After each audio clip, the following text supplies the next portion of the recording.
Alright, so I'm back, and today we're going to be going over the viewer responses on the my last week's Rant of the Week of the Ant-Man movie review. So let's pull them up real quick. I'm pulling it up on the phone. Okay. It's thinking. Alright, so I'm back, and today See? we're There's me. Rant of the Week.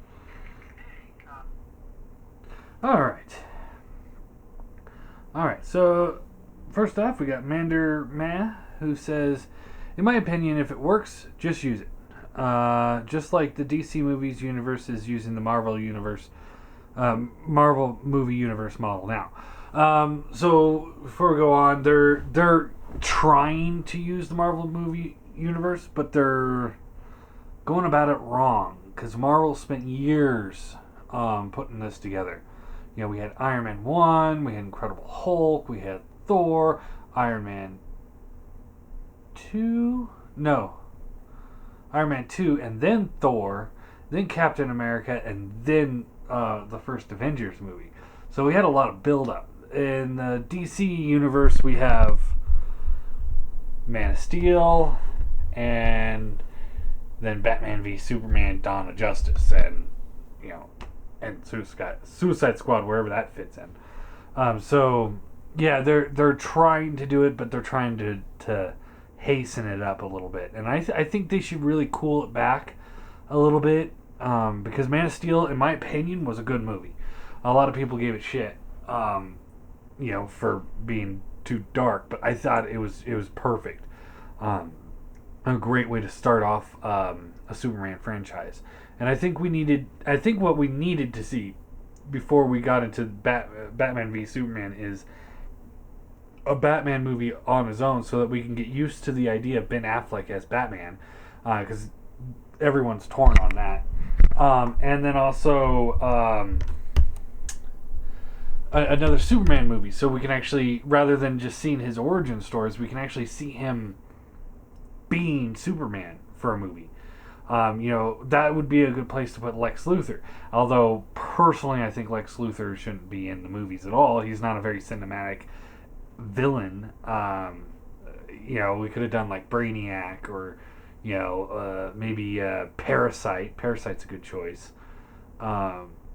Or from the cartoon, I don't think she made it into the comics or not. I'm not sure, but Livewire would be a good choice. I would love to see Livewire on the big screen, especially if they got the girl that voiced her to play her. I'd be like, perfect. Anyway, moving on. I do own the complete Batman the Animated Series, Superman the Animated Series, Justice League Unlimited, Batman Beyond, Superboy, and the Legion of Superman. They're superheroes. Teen Titan, Go can burn in hell. We agree on that. The Batman, the Brave and the Bold, and every DC animated movie except the new Batman Unlimited stuff, because they're boring to watch. I'm watching for Young Justice to come out as a full series. I think what DC did for their animated universe easily rivals what Marvel's trying to do in the movies right now, and in a lot of ways surpasses what Marvel's doing right now in the movies. I thought it was awesome the way they did it. How everything tied in together, and it just kept building. Eventually, I will buy all of the Batman and Superman movie or shows, and go from there, because I like I said, I love that universe. I'm not a huge DC fan, but that animated universe was awesome. That was exactly what I needed to get me into like Superman, Green Lantern, and the rest. I mean, I was always a Batman fan since as long as I can remember. I was always wearing the cape and I'm Batman. Although I didn't use the voice of I'm Batman. But anyway, moving on. Sammy Turnage says, "Hey John, I like the original Teen Titans show, but I think Young Justice fits in with the DC animated universe. It was 1,000 times better quality when they actually teamed up with the Justice League later in season 2. I haven't seen any of it. I hear good things, but it's one of those, eventually I'll watch it, but one of these days. And then he also says, after Batman Beyond and Justice League, Young Justice is my fourth favorite DC animated show. I like Teen Titans. I really did. I really liked the Teen Titans show, especially as you got later in the seasons. It got darker and darker and darker, and it was like, yeah, it was still goofy at times, but it just got darker, especially when Slade was in there and Raven's demon father. I cannot remember his name, but that was awesome. I love that whole thing. Jeff Perrin says, I had the same feeling when watching this film. What does this remind me of? I kind of thought Zorro for a moment, but Batman Beyond does fit more. Now, Zorro, depends on which Zorro we're talking about, but yeah, I could see Zorro working for the beginning part, like especially Mask of Zorro. But Zorro is also much more akin to the original Batman series. I think that's actually what it was based off of, and that's actually what the character based his persona off of, because that's if you remember in the early comics, that's the movie that they came out of the theater of, was a Zorro flick. So that's actually kind of cool. But yeah, I can kind of see Zorro in there too. But yeah, at least the somewhat bad guy that's down on his luck becoming the hero, and the old guy taking him under the wing. I always thought Anthony Hopkins would make a great old Bruce Wayne. Actually, if you watch Mask of Zorro, you'll understand what I'm talking about. I thought that was essentially Batman Beyond in a way. But moving on. With Sammy's comment, if you haven't seen Young Justice, consider doing so. It's like 2 steps above Teen Titans and nowhere Teen Titans Go. I watched one episode of Teen Titans Go because I was like, oh yeah, Teen Titans back. And they got all the voice cast back. I was like, yay! And then I watched it, I was like, what the hell am I watching? No. Absolutely no. Just, oh my god, no! Oh. If you like the DC movies, like Apocalypse, Flashpoint, War, a majority of the movies, that series gives off that vibe. Yeah, I've watched some of them. I can't remember all the ones I watched. I know I own Doomsday somewhere, and I own Batman, the Dark Knight, Batman movie. And the one where it was like the other universe, Justice League comes over to our universe. I can't remember what that's called. But that one was pretty good too. Let's see. Anyway, as for the Ant-Man movie, I've seen a lot of hate for the stereotyped criminal buddies. Just like the twins in Transformers, Revenge of the Fallen. That's blackface comedy, and honestly, I don't like it. Yeah, for me, I just didn't like it. I'm not into that kind of humor. Yeah, that's why, like, movies like Dumb and Dumber, while I enjoyed the movie, I didn't like the movie a lot. It was just kind of like there. It takes a very certain type of movie like that to make me go, ooh, that's awesome. Like Ace Ventura. I liked Ace Ventura, but stuff like that. And it's just like, it felt like it wasn't necessary is the big thing. It's like that those characters were not that instrumental to the plot. He could have been somebody could have notified him, hey, there's a good score in this house, and that could have been the end of it. And putting him back in the end of the movie was just kind of like, anyway. And the girl, she wanted to put on the suit the entire time. She should have stole it and done so anyways. Knowing writers, she would have had gotten it way in over her head, and then the Ant-Man rescues her. Yeah, that's how the Marvel Universe would work. With that aside, it wasn't a bad movie. Glad I didn't buy a ticket to see it either. I got one free too. See, now I'm not sitting here saying it's a bad movie. I'm just saying that as far as the story arc goes, Batman Beyond is better. That's all I was saying. I enjoyed the movie. Not as much as other Marvel movies, but it was like, okay, I can get behind this. But at the same time, with that knowledge, like, I think part of it was knowing that it's in the Marvel Cinematic Universe made me enjoy it that much more, because I knew it's going to go somewhere at some point. Seeing Funny John says no. And he also says, LOL, you didn't like the 3 wombats? And then he says, no, not the butt, anything but the butt.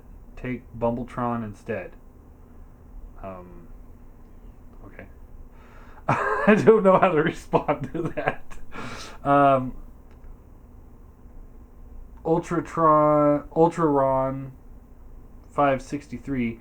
I think the similarities are just one big coincidence. The whole story is a rebel character takes up the mantle for an older hero and stops the prodigy that's gone bad. It's a tale that's been around forever. I doubt it was intended to rip off, and even if it was, it's not enough to kill the movie for me. Especially since Ant-Man is a character I've been waiting to see on the big screen forever. Now, like I said, I'm not against the Ant-Man movie. I just thought the similarities were a lot alike Batman Beyond. Now, I know a lot of people recycle movies and plot points, but the fact that there's so many plot points in season 1 of Batman Beyond that mirror what happens in the Ant-Man movie. That's where I was going at. It's like, you can go into like a Star Wars reference like he's kind of doing. The rebel character takes up the mantle of an old hero and stops the prodigy that's gone bad. That's Star Wars. But then also the prodigy that's gone bad taking over the company that the old hero used to run. That's a very, very, very fine thread right there. It's not like Darth Vader took over being a Master Jedi and was sitting on the Jedi Council. It's much more of because he took over the company and then he was going to rename it, just like Powers was renaming Wayne Enterprises. He went to Wayne Powers, and then he was waiting till Wayne would die, and then he would switch it to just Powers Industries. And the both movie and the TV show had the plot point of they were building weapons of war, being the Yellow Jacket suit, and in Batman Beyond it was chemical weapons, and both of which, the side effects of both of which made them go mad, become the actual villain for the new hero. It's like those are much more. They're just so similar with things like that. There are other things that aren't similar in the movies. It's not like an identical plot. Especially like the powers and stuff like that. But yeah, it's. I think they could have done better to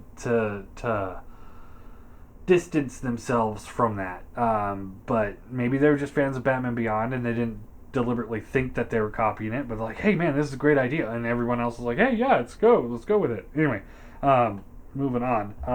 But yeah, I'm not an Ant-Man fan, so I'm gonna be completely honest. So it's like this was not a movie I was looking forward to. I had a free ticket and I went and saw it, and I actually enjoyed it. It just like I said, those plots, after a day or two, I was like, hey, wait a minute. But I mean, it was still an enjoyable movie. But I'm sure there's going to be a lot of people that are going to say, like, when Moon Knight finally gets on TV or movie or whatever, which apparently is going to happen now. A lot of people are going to probably say, oh, this is very similar to either Daredevil or Batman or whatever. And I'm going to be like, hey, no. This is my thing. I'm going to be ticked off. So, but anyway. CM Funny John says, not fair. The series versus a movie is evil. I hate it when I have to play ref on Daredevil, the movie versus the Netflix series. You are wailing on a new kid. Leave him alone. Break Batman Beyond out instead. Stupid Cartoon Network. Well, yeah, Cartoon Network, stupid.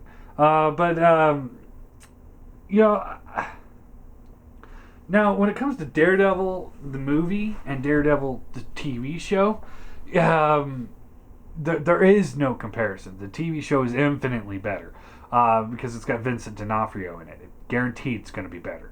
I'm not taking anything away from the guy that played Kingpin in the movie. I can't remember his name. And I let a friend borrow the movie, and he quit. I'm never going to see that movie again. Anyway, I just realized that. Son of a bitch. Anyway, if you're gonna watch Daredevil the movie, first off, do not ever watch the regular movie. I keep looking over there like hoping to see it, but it's just not as good as the director's cut. If you watch the director's cut, it's infinitely better. It makes sense. It actually is good.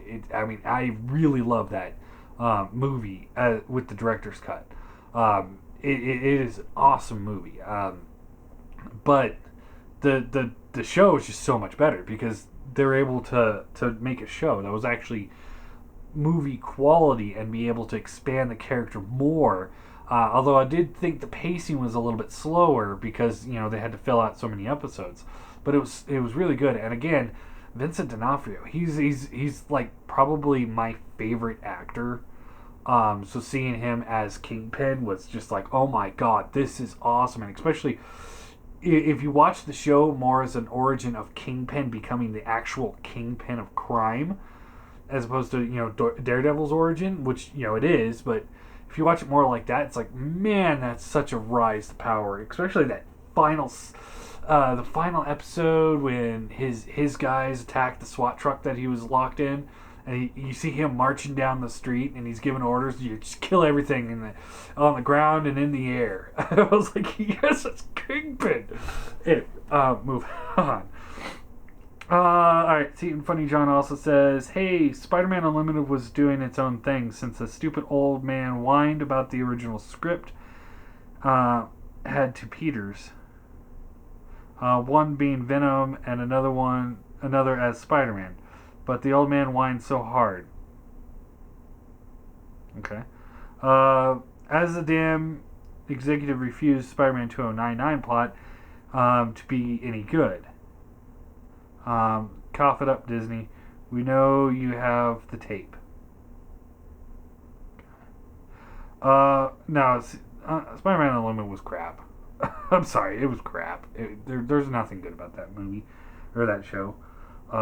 I was especially pissed off when I was a kid when they were saying like, oh, we have this whole line planned and this whole toy line planned, and they're showing sketches and stuff like that, and then when the show flopped, they're like, yeah, we knew it was going to flop, so we actually didn't make anything. We did nothing with the prototypes, and we just were telling everybody that it was there to get interest in the show. I was like, wow, that's fucking shitty.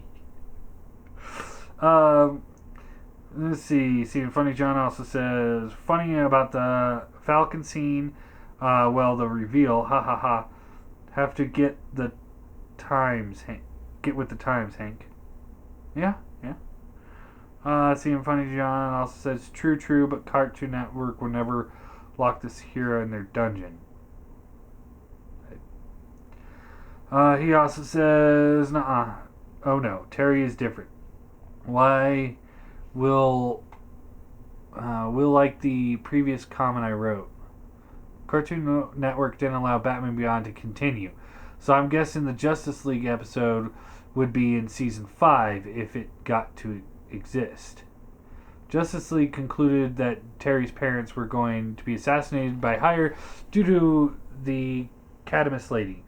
They also ingested a virus in Terry McGinnis, so Terry actually is Bruce's son.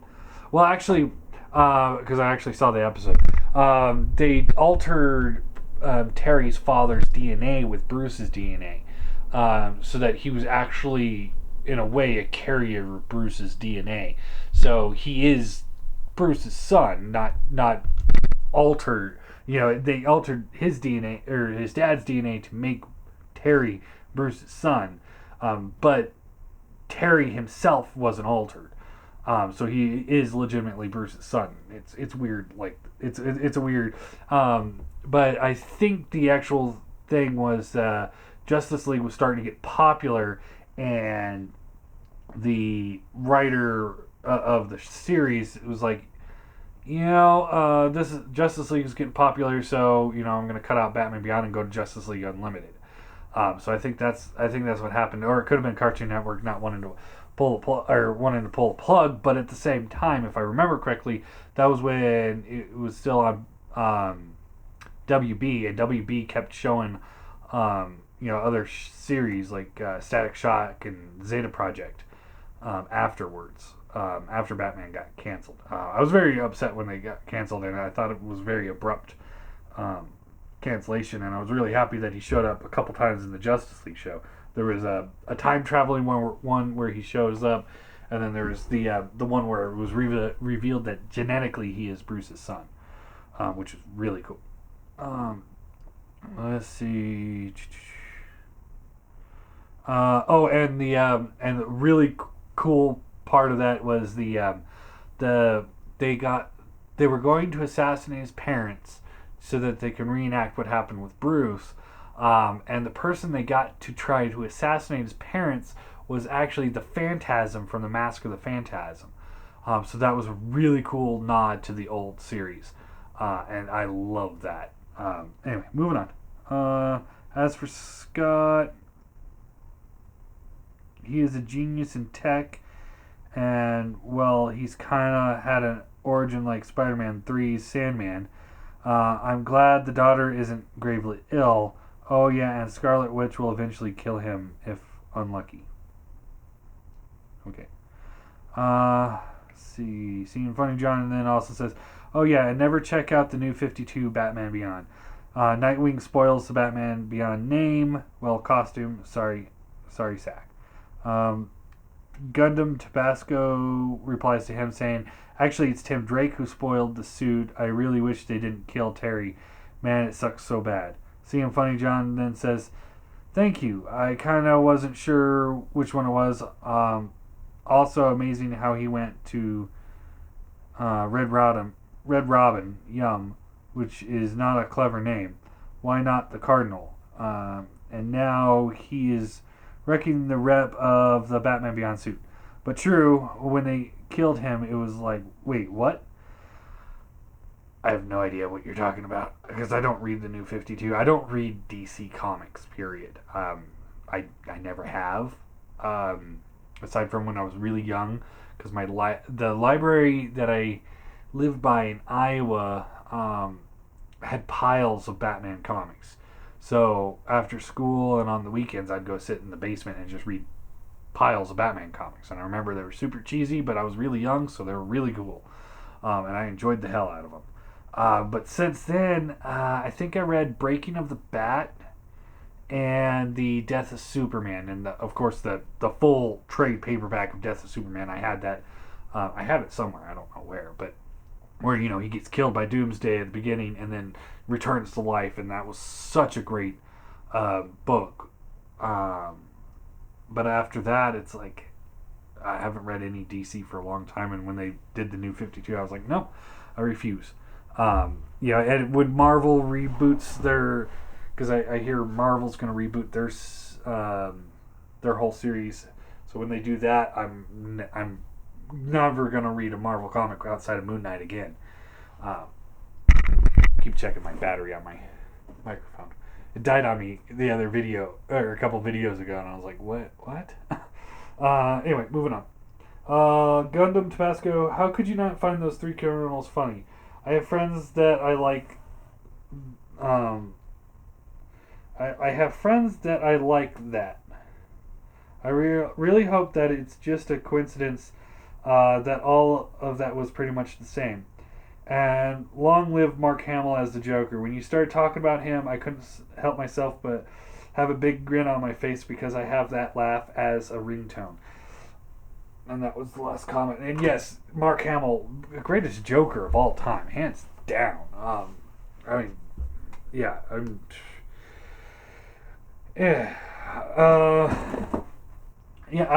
hope it was a coincidence. I hope it wasn't like, hey, I've got this Batman Beyond TV show here. Let's watch this and take notes. This is how we make a good superhero. it's probably just a coincidence, or like I was saying earlier, it was probably like it's in the back of their head because they watched the show, because they probably liked the show too because it was a damn good show. And then they start going off of it, going off of like one idea and then another and another, and they're like, "Hey, this is really good." Not thinking about the Batman Beyond coincidence, so accidental. But like I said, I mean, now that we've got the origin story out of the way for Ant-Man, I'm hoping the next one will that will decide if they accidentally stole Batman Beyond idea or if they deliberately. Because if the next story arc has anything to do with like any other Batman Beyond show seasons or whatnot, then we know that they're just ripping us off or ripping it off, and that's not going to be cool. So anyway, I guess that's it. So tomorrow I'll actually have a rant of the week that has to do with Transformers.